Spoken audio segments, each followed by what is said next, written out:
Olá pessoal, sejam muito bem-vindos ao canal Testando. Eu sou a professora Léa Mara e vim aqui hoje falar com você sobre 3 situações em que a vírgula pode complicar a sua vida. Na verdade, são muitas outras as situações, mas hoje nós vamos nos concentrar nessas 3, ok? E elas dizem respeito a uma regra muito importante dentro da sintaxe, que é não pode separar sujeito do verbo. E o que isso significa, afinal de contas? Que você não pode colocar uma vírgula entre o sujeito e o verbo, pois você estaria criando uma barreira sintática entre esses dois elementos que nasceram para viverem juntos e shalonau.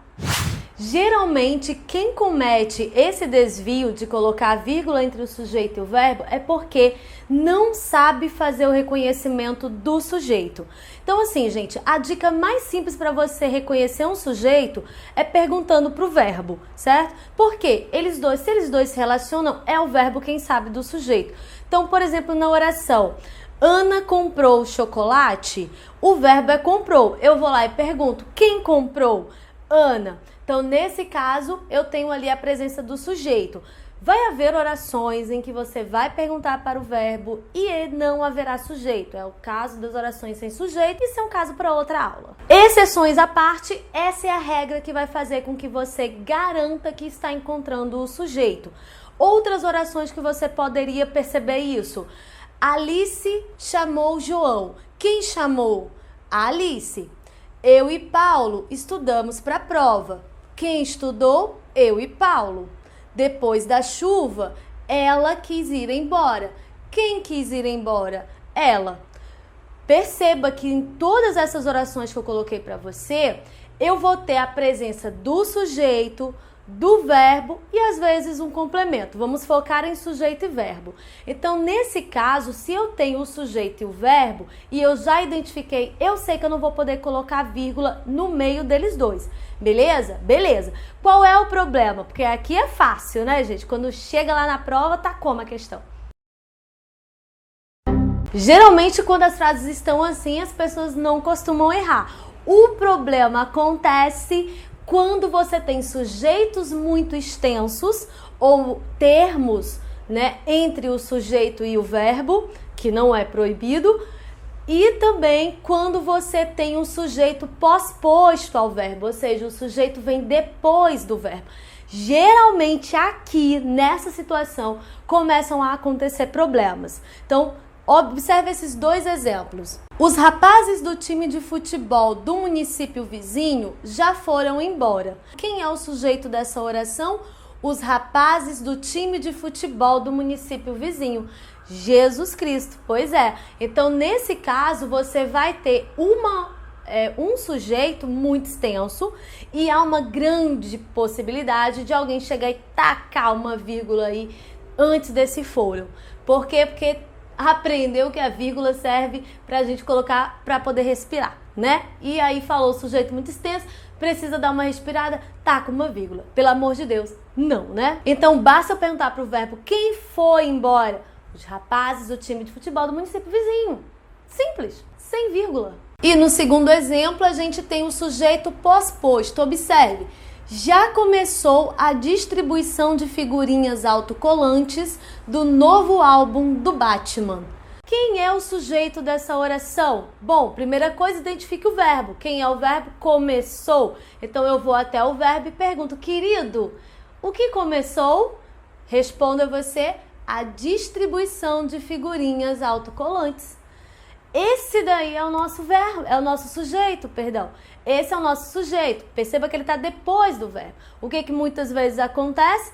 As pessoas colocam uma vírgula separando esse verbo do seu sujeito porque ele vem depois. Então, gente, essas observações são exatamente para que você faça as perguntas corretas para os termos sintáticos e aí, ao descobrir a relação sujeito-verbo, você não cometa mais esse erro terrível que é separar o sujeito do seu verbo.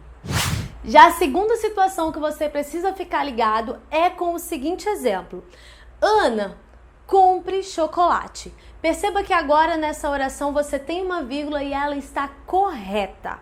Mas por que, se afinal de contas em Ana comprou chocolate nós não podíamos ter vírgula e agora em Ana compre chocolate eu posso ter vírgula?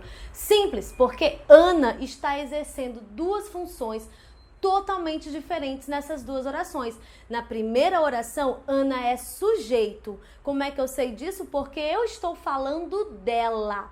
Eu disse que a Ana comprou chocolate. Então, eu estou falando da Ana, certo? Que ela foi lá e exerceu essa ação. Já na segunda oração, Ana, compre chocolate. Eu estou falando com a Ana. Ela não é mais sujeito. Agora ela é o que a gente vai chamar de vocativo. Nessa segunda oração está acontecendo um chamamento. E o vocativo sempre será separado por vírgula. Se ele vier no começo da oração, no meio dela ou no final, não importa, sempre vai haver uma vírgula separando esse elemento da oração, beleza? E aí nós chegamos ao momento mais Chernobyl dessas situações. Gente, toma cuidado com orações como essas. Quem colhe planta, quem ama educa, quem estuda passa. O que acontece? Aí nós vamos ter o tal do sujeito oracional, certo? Eu tenho uma oração servindo como sujeito. O verbo desse período aí que você vai observar, por exemplo, vamos pegar quem estuda passa. Eu vou ter o verbo passa como sendo o verbo desse período que eu tenho para analisar. E aí eu pergunto para esse verbo, quem passa? Quem passa? Qual é a resposta que ele vai me dar? Quem estuda. Então, eu percebo que nesse quem estuda, eu tenho a presença desse verbo estudar e a presença dele é que vai dizer que isso daí é um sujeito oracional, já que sempre que há presença de verbos, nós vamos ter uma oração, certo? Então, nesse caso, eu tenho um sujeito oracional servindo como sujeito, né? Para esse verbo passa, por exemplo. E aí, qual é o grande problema? É que há uma grande discussão, mesmo entre gramáticos, sobre a existência dessa vírgula. Muitos dizem que ela não deve existir, enquanto outros dizem que tá tudo bem a presença dela, que seria um caso facultativo, ou seja, da escolha do escritor.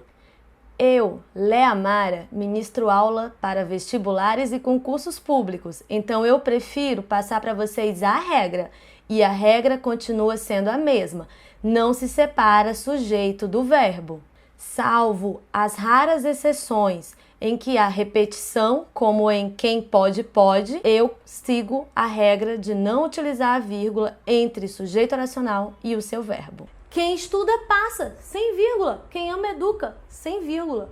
Beleza, galera? Essas eram as 3 situações para você ficar ligadíssimo e para você continuar recebendo dicas como essa. Vem aqui embaixo, se inscreve no canal, dá o seu curtir, dá o seu like, compartilha, faz tudo que você precisa fazer para ajudar esse projeto a crescer, tá bom? Beijo para vocês e até a próxima.